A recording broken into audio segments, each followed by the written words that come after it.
Hey guys, Darren here. Welcome to Mayhem Country Living. Hope you guys are doing all right on a rainy Sunday. I have been asked to show you how to do food storage with beans and rice using, the jars and the containers that you already have. It is so much easier if you buy quart jars, canning jars, and do this. But it's also 18-20 bucks. Now, I'm going to spin you around and show you what we got. Long grain rice,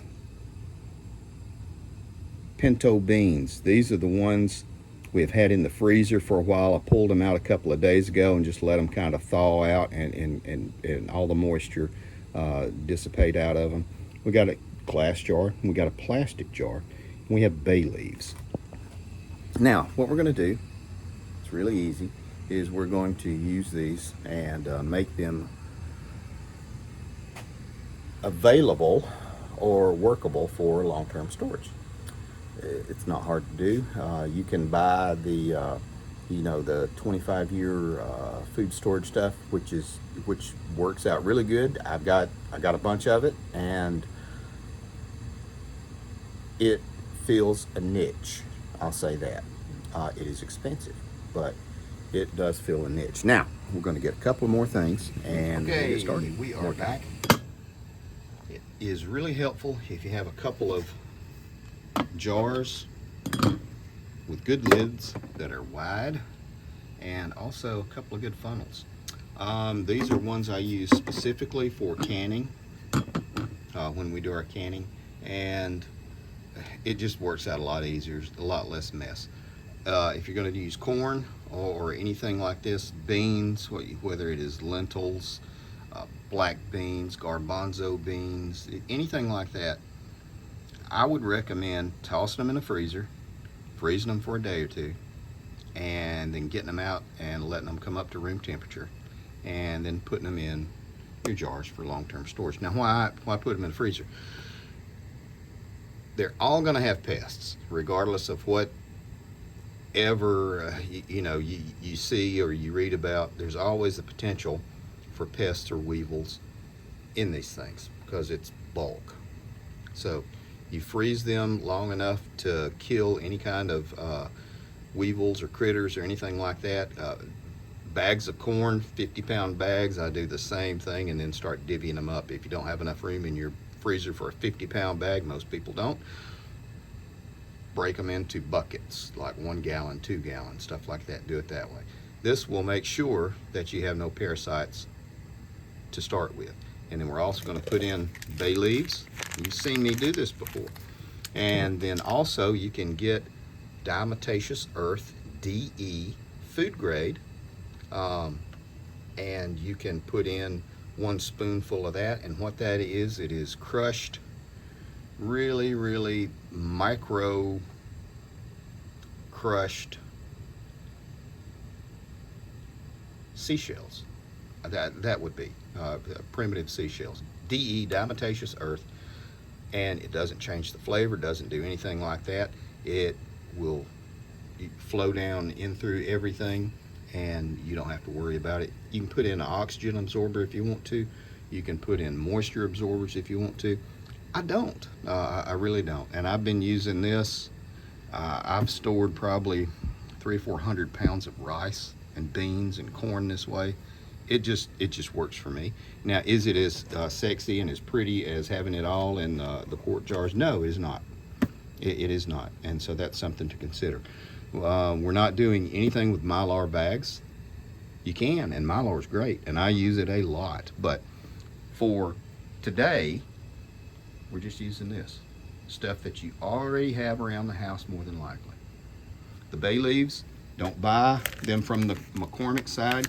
Go to the ethnic section, Mexican food section, whatever it is you want to call it, and you can buy a big bag of these things for $1. If you get it from the spice side, the honest to goodness McCormick spice, you'll pay $1 for 10 leaves, and that's kind of pricey. There we go. All right, guys, now we're back, and again, it's pretty easy.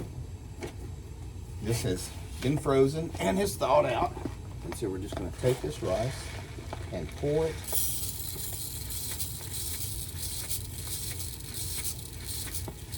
in here. And one of the things while you're doing this is you have to make sure that you or whomever have access to these is that you know how to cook rice. Otherwise, it's kind of problematic. I toss in a few of these bay leaves. There we go, that's 3. I usually put them on the top, close to the top, and then I continue adding. Now, you can, if you wanted to, there, that should fill this guy all the way up. If you wanted to, toss in a few bouillon cubes of whatever flavor you like, whether it is beef or chicken or vegetable, something like that. This is sealed, airtight, food grade, it's glass. The food that you ate out of it, well, obviously it was food. Again, same thing with the heavy duty plastics. I love these pasta bottles, and I ask my friends to save them. I probably have 30 or 40 of them by now.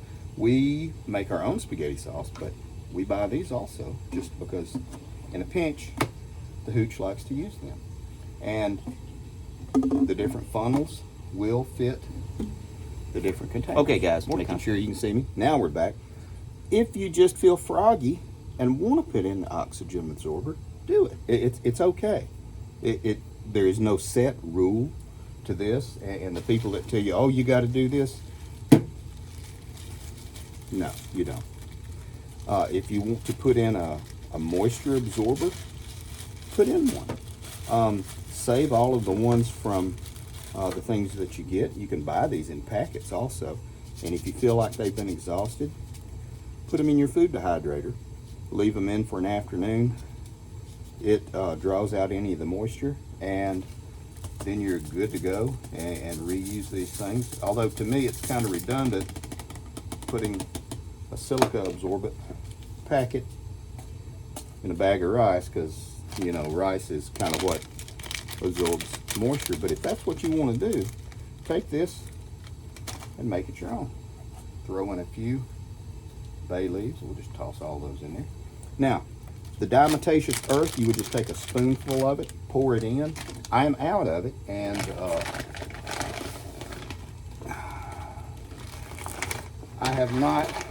they have not sent me any more yet. I've ordered it, and it's supposed to be here. It may be on back order, but you would just open this up and again put in a teaspoonful of diatomaceous earth. Throw in a couple of packets of the bouillon cube, just for flavor, if you wanted to. You don't have to do that. And keep on going.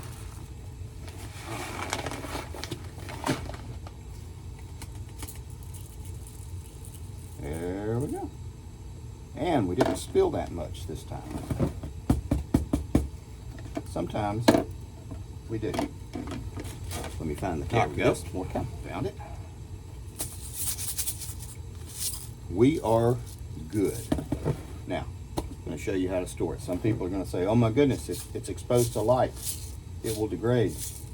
Yeah, it would, if you expose it to sunlight for long periods, absolutely. But, come on. All right. Now, we are back. And then you take these guys and you slide them in and rotate them through.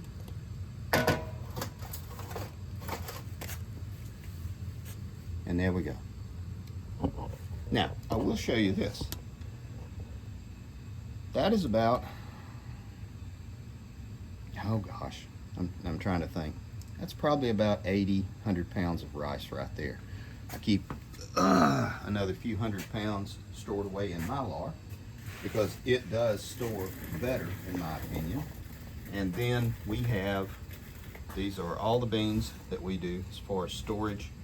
And you can see, I do them the same way, and they do great whenever we want to have beans and rice, or pinto beans, or 15 bean soups, garbanzos, black beans, large limas, red beans, um, lentils. We have it all available. This is long-term storage. What kind? Okay, guys, now we're back. It's not hard to do this.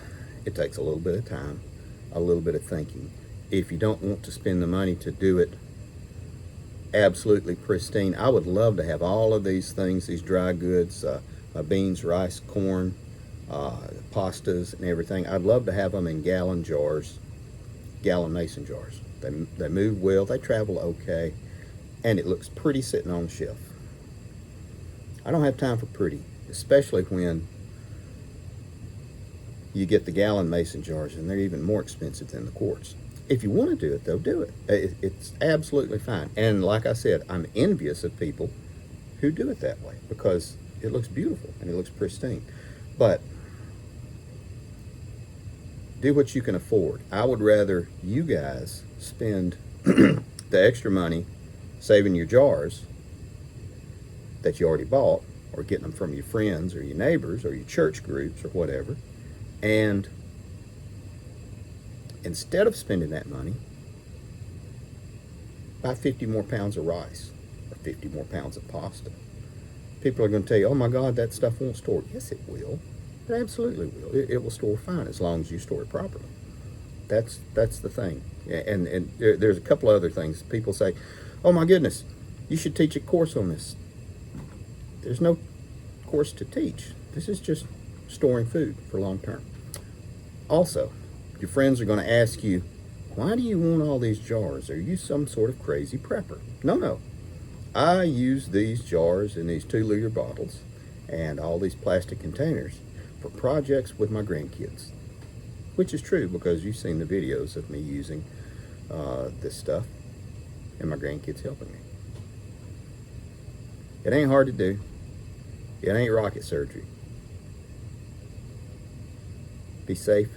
Take care of your people, guys.